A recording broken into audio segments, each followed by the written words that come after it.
इसमें कोई संदेह नहीं है। देवी और सज्जनों, राष्ट्र की उन्नति के लिए दिन रात एक करने वाले, देश की छवि अंतर्राष्ट्रीय स्तर पर उजागर करने वाले विकास पुरुष भारत के प्रधानमंत्री माननीय श्री नरेंद्र मोदी जी से मैं आग्रह करती हूं कि आज के इस अत्यंत आनंद के अवसर पर अपने बहुमूल्य विचारों की सौगात से हमें उपकृत करें।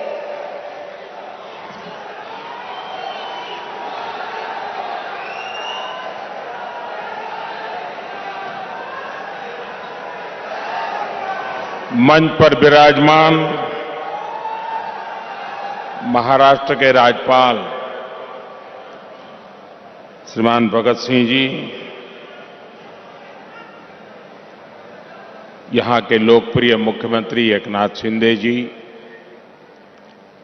इसी धरती के संतान और महाराष्ट्र के उज्जवल भविष्य के लिए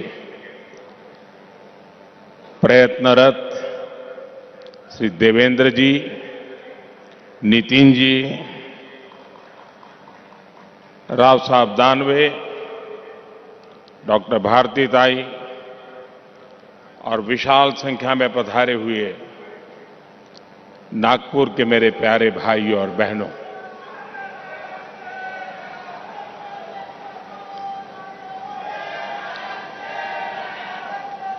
आज संकष्टी चतुर्थी आहे।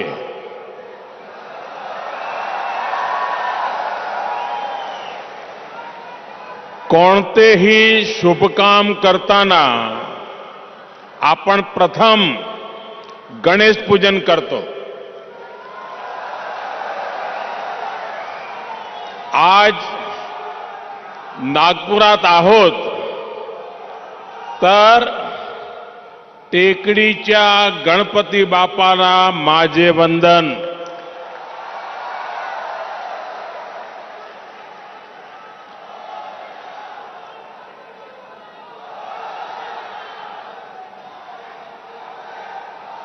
ग्यारह दिसंबर का आज का दिवस संकष्टी चतुर्थी का पवित्र दिवस है। आज महाराष्ट्र के विकास के लिए 11 सितारों के महान नक्षत्र का उदय हो रहा है। पहला सितारा हिंदू हृदय सम्राट बाला साहब ठाकरे महाराष्ट्र समृद्धि महामार्ग, जो अब नागपुर और शिरडी के लिए तैयार हो चुका है। दूसरा सितारा नागपुर एम्स है, जिसका लाभ विदर्भ के एक बड़े क्षेत्र के लोगों को होगा। तीसरा सितारा नागपुर में national institute of one health की स्थापना है। चौथा सितारा रक्त संबंधी रोगों की रोकथाम के लिए चंद्रपुर में बना आईसीएमआर का रिसर्च सेंटर है। पांचवा सितारा पेट्रोकेमिकल क्षेत्र के लिए बेहद अहम सीपेट चंद्रपुर की स्थापना है। छठा सितारा नागपुर में नाग नदी के प्रदूषण को कम करने के लिए शुरू हुआ प्रोजेक्ट। सातवां सितारा नागपुर में मेट्रो फेज 1 का लोकार्पण और दूसरे फेज का शिलान्यास है। आठवां सितारा नागपुर से बिलासपुर के बीच आज प्रारंभ हुई वंदे भारत एक्सप्रेस है। नवा सितारा नागपुर और अजनी रेलवे स्टेशन के पुनर्विकास की परियोजना है।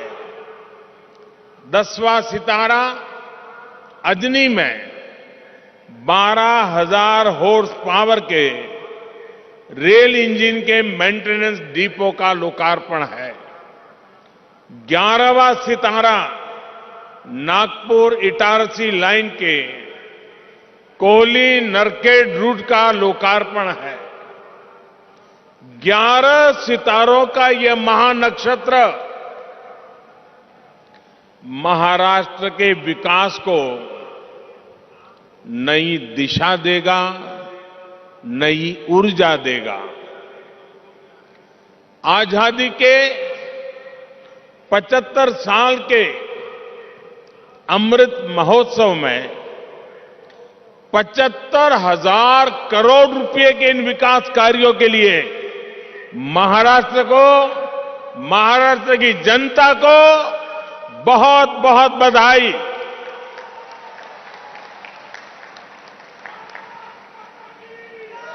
साथियों, आज का ये आयोजन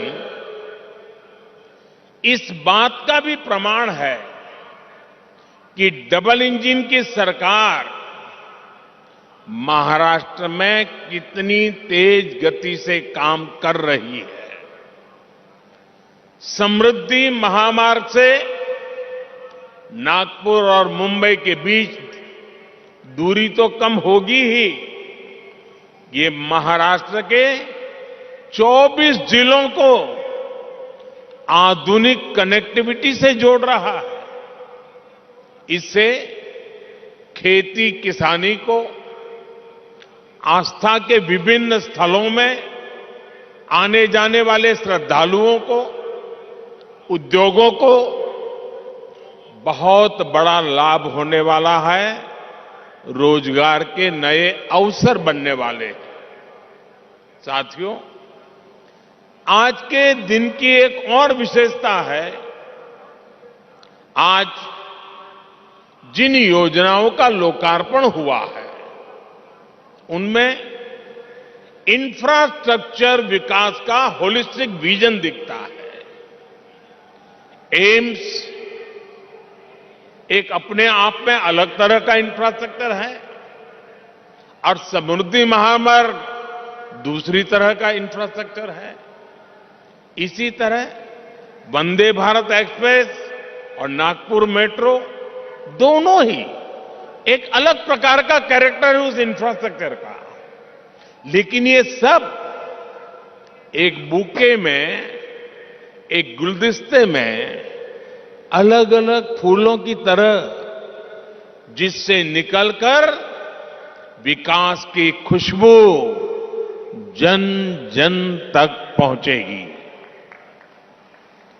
विकास के इस गुलदस्ते में बीते 8 वर्षों की मेहनत से तैयार विशाल बगीचे का प्रतिबिंब भी है। चाहे बात सामान्य मानवी के लिए हेल्थ केयर की हो या फिर वेल्थ क्रिएशन की हो, चाहे बात किसान को सशक्त करने की हो या जल संरक्षण की हो, आज पहली बार देश में ऐसी सरकार है जिसने इंफ्रास्ट्रक्चर को एक मानवीय स्वरूप दिया है। इंफ्रास्ट्रक्चर का एक ऐसा ह्यूमन टच जो आज हर किसी के जीवन को स्पर्श कर रहा है। हर गरीब को 5 लाख रुपए तक का मुफ्त इलाज देने वाली आयुष्मान भारत योजना हमारे सोशल इंफ्रा का उदाहरण है। काशी, केदारनाथ, उज्जैन से लेकर पंढरपुर तक हमारे आस्था स्थलों का विकास हमारे कल्चरल इंफ्रा का उदाहरण है। 45 करोड़ से ज्यादा गरीबों को बैंकिंग सिस्टम से जोड़ने वाली जनधन योजना हमारे फाइनेंशियल इंफ्रास्ट्रक्चर का उदाहरण है। नागपुर एम्स जैसे आधुनिक अस्पताल खोलने का अभियान हर जिले में मेडिकल कॉलेज खोलने का अभियान हमारे मेडिकल इंफ्रास्ट्रक्चर का उदाहरण है। और इन सब में जो बात कॉमन है वो है मानवीय संवेदनाओं का तत्व, ह्यूमन टच, संवेदनशीलता।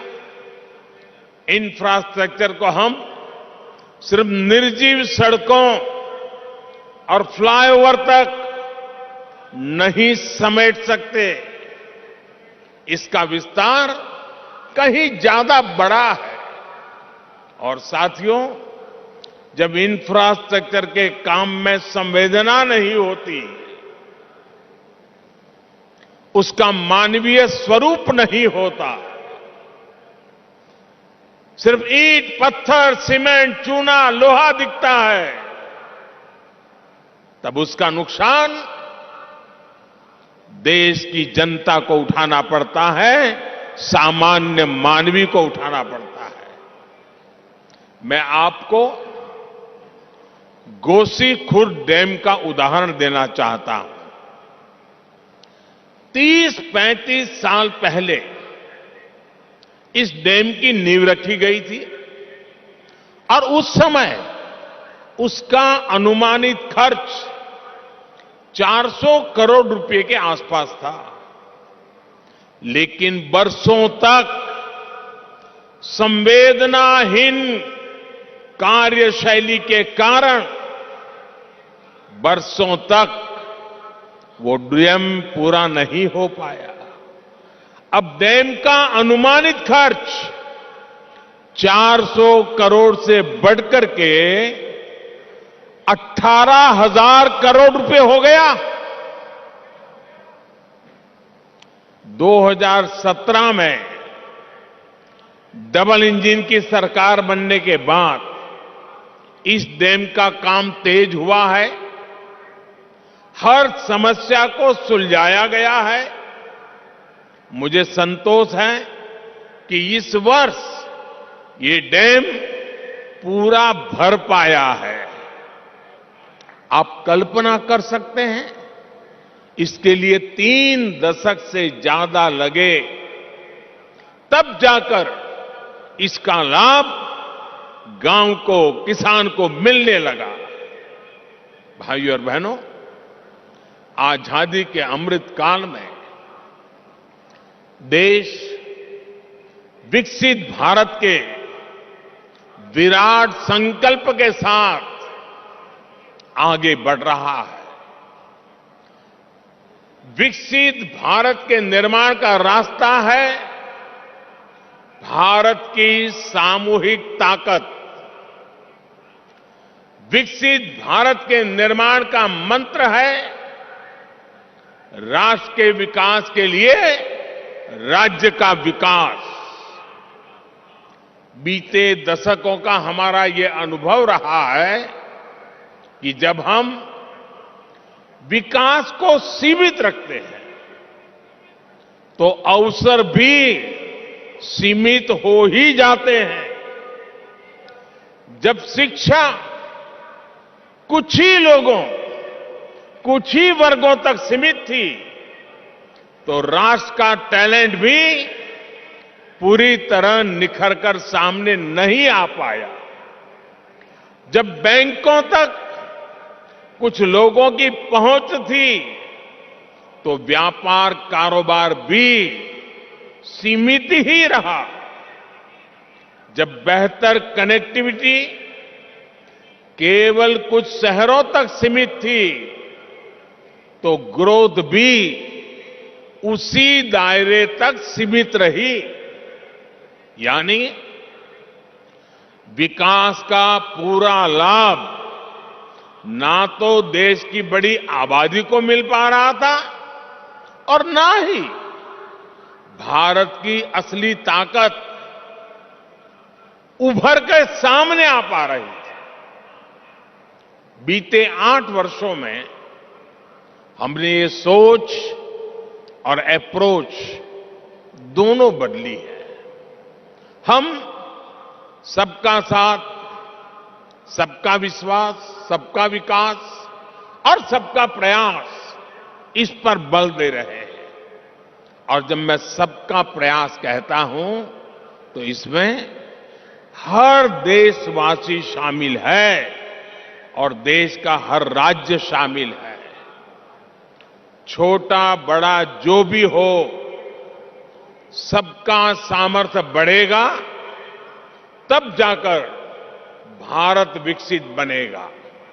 इसलिए हम उनको प्रोत्साहित कर रहे हैं जो पीछे रह गए, वंचित रह गए, जिनको छोटा समझा गया, यानी जो पहले वंचित था वो अब हमारी सरकार की वरीयता में है। इसलिए आज छोटे किसानों के लिए वरीयता के आधार पर काम किया जा रहा है। पीएम किसान सम्मान निधि का बड़ा लाभ यहां विदर्भ के किसानों को भी मिला है। ये हमारी ही सरकार है जिसने पशुपालकों को वरीयता देते हुए किसान क्रेडिट कार्ड की सुविधा से जोड़ा है। हमारे रेहड़ी पटरी ठेले वाले भाई बहन, स्ट्रीट वेंडर्स, उन भाई बहनों को भी पहले कोई पूछता नहीं था, वो भी वंचित थे। आज ऐसे लाखों साथियों को भी वरीयता देते हुए बैंक से आसान ऋण मिल रहा है। साथियों, वंचित को वरीयता, वंचित को वरीयता, इसका एक और उदाहरण हमारे आकांक्षी जिलों का भी है।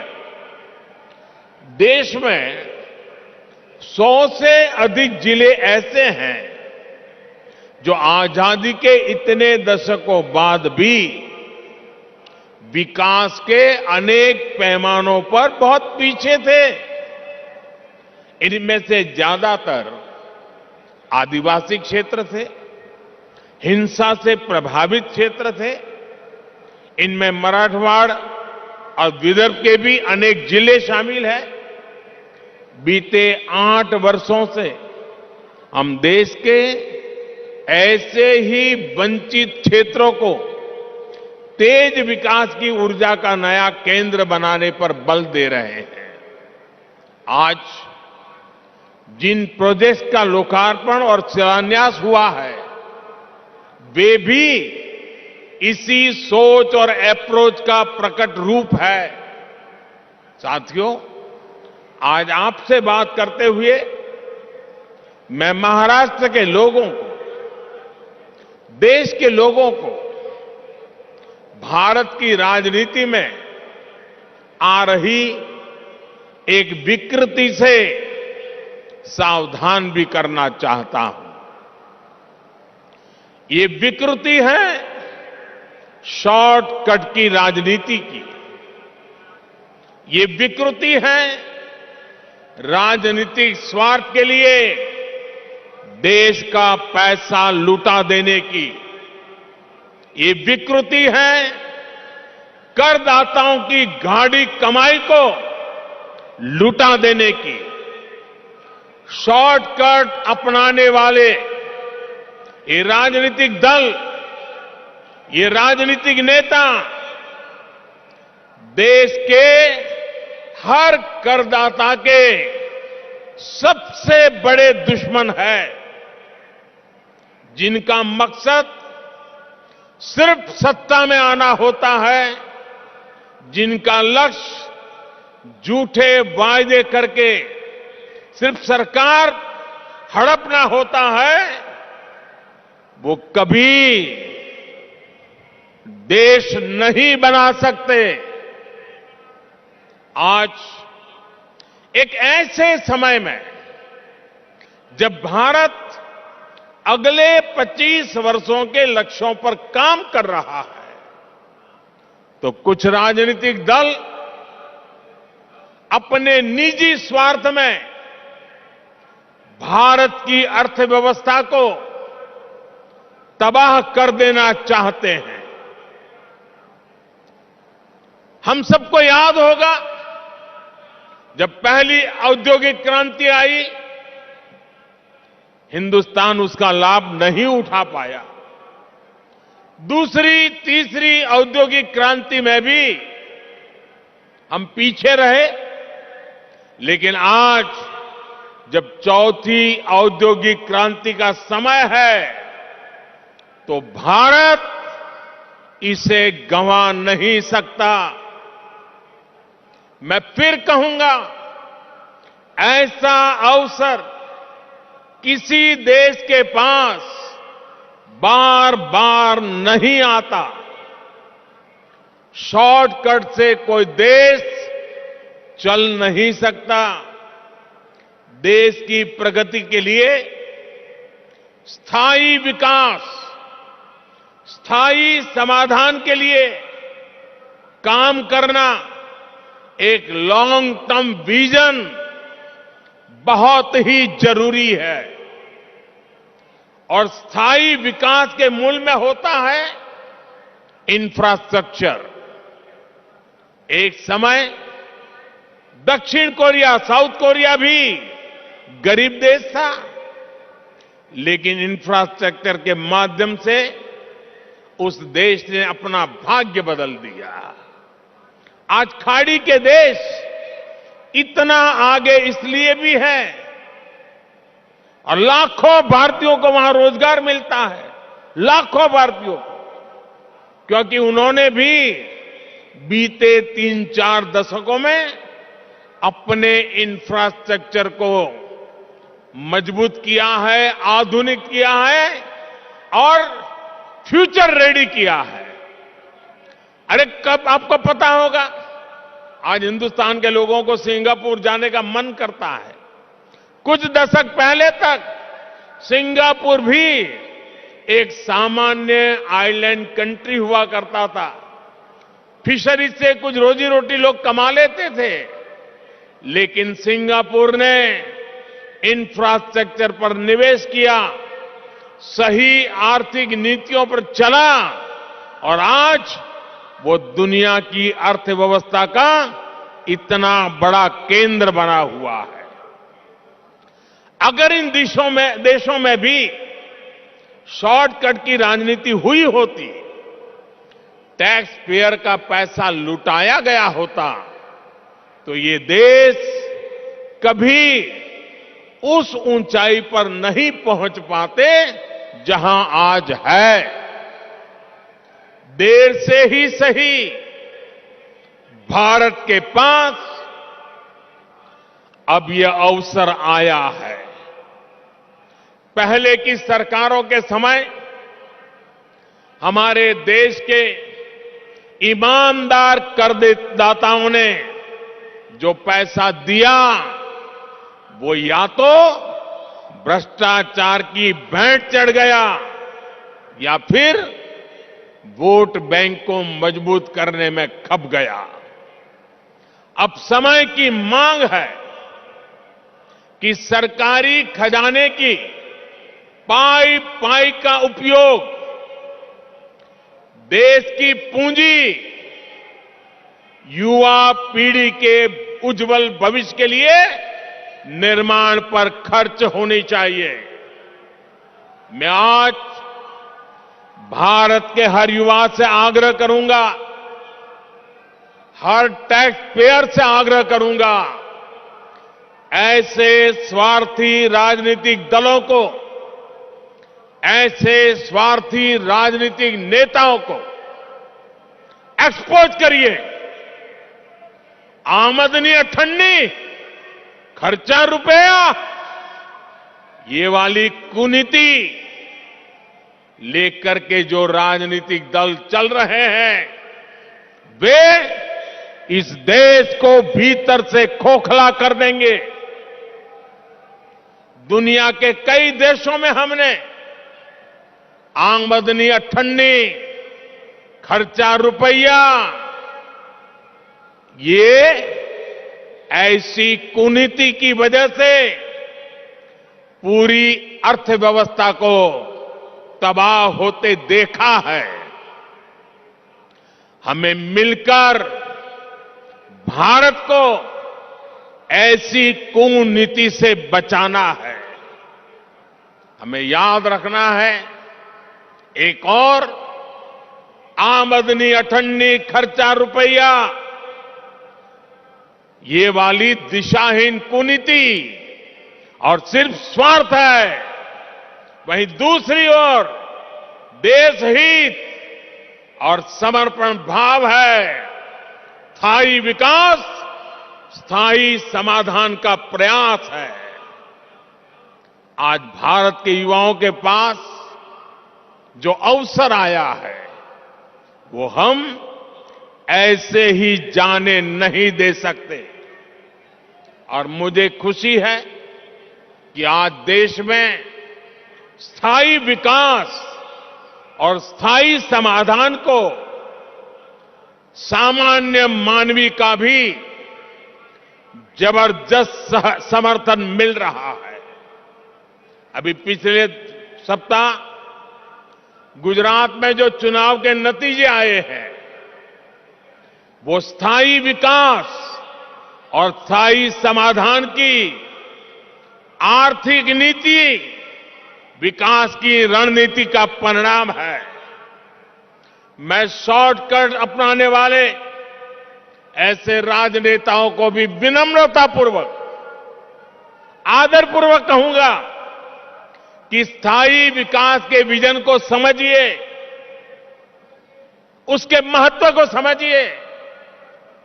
आज देश के लिए उसकी कितनी जरूरत है, उसको समझिए। शॉर्टकट के बजाय स्थायी विकास करके भी आप चुनाव जीत सकते हैं, बार बार चुनाव जीत सकते हैं। ऐसे दलों को मैं कहना चाहता हूं, आपको डरने की जरूरत नहीं है। मुझे विश्वास है, जब आप देश हित को सर्वोपरि रखेंगे, तो शॉर्टकट की राजनीति का रास्ता भी जरूर त्याग करेंगे। भाई और बहनों, एक बार फिर महाराष्ट्र के लोगों को, देश के लोगों को इन परियोजनाओं के लिए मैं बहुत बहुत बधाई देता हूं। और मैं मेरे नौजवान दोस्तों से कहता हूं, ये जो मैंने आज 11 सितारे दिखाए हैं, जो मैंने आज 11 सितारों की आपके सामने गिनती की है, ये 11 सितारे आपका भविष्य गढ़ने वाले हैं, आपके लिए अवसरों को जन्म देने वाले हैं।